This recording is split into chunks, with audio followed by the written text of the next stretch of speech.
What's up guys and welcome to my vlog again. This is Boy Kicks. Yan. Nandito na kayo ngayon guys para sa vlog na ito. Para sa mga di pa nakakaalam guys about sa ating Aerox version 2 yan 2021. Yan guys, yan para sa mga sa mga nagnanais na mag-charge ng kanyang cellphone gamit itong ating itong charging port. May papaliwanag lang ako sa inyo guys. Yan. And guys, ito nga pala ang charging port natin yan. Makikita nyo. Yan.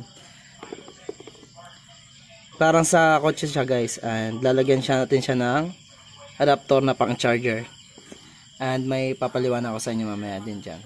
And so yan guys, ito yung nabili natin na charging port para sa ating Aerox version 2. And yan, saksak natin guys. Saksak natin. Ayan, wait lang. So guys, makikita nyo, wala pang ilaw. Ibig sabihin, di pa siya nagana. And bubuhayin natin guys yung susian. Once na binuhay natin yung open, magsisimula na siya guys na umilaw. Yan, nakita nyo naman. And then ibig sabihin nun guys, yung open na yon, o-open na rin yung ating charger. Kahit hindi pa open yung ating panel. And open natin buksan natin sa on. Yan, tsaka siya magbubuhay. And then, buhay pa rin guys yung ating charger. And yan, papaliwanag natin guys sa inyo.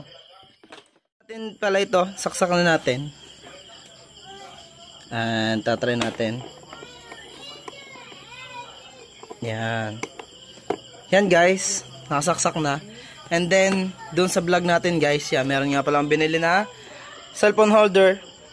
And alam nyo ba guys, ito ang pinakamahalaga kung saan natin padadaanin yung ating cable. Ito, yan, makikita nyo to guys, yan, may goma. Yan, itong goma na to guys, para sa mga di nakakaalam ito, marami di nakakaalam nito guys. Yan, itong gomang to. Alisin nyo to guys. Yan, nabubunot yan guys, nabubunot. Yan, ito. Itabi nyo na lang. Or kahit naman din nyo na ibalik. Yan guys, dito yung daanan na kanyang cable. Yan, lulusot nyo lang siya guys diyan. Yan, lusot nyo siya guys diyan. Pasensya na guys, gabi tayo nag-vlog kasi bukas may rides kami. Yan guys, para pag sinara siya guys, yan, try natin ha pag sinara. Yan. Yun, may anuhan tayo ng charger doon. Yun. Yun guys. Yun. Yun ang pinaka guys niya, daanan ng charger. And pwede nyo na siya guys isaksak dito.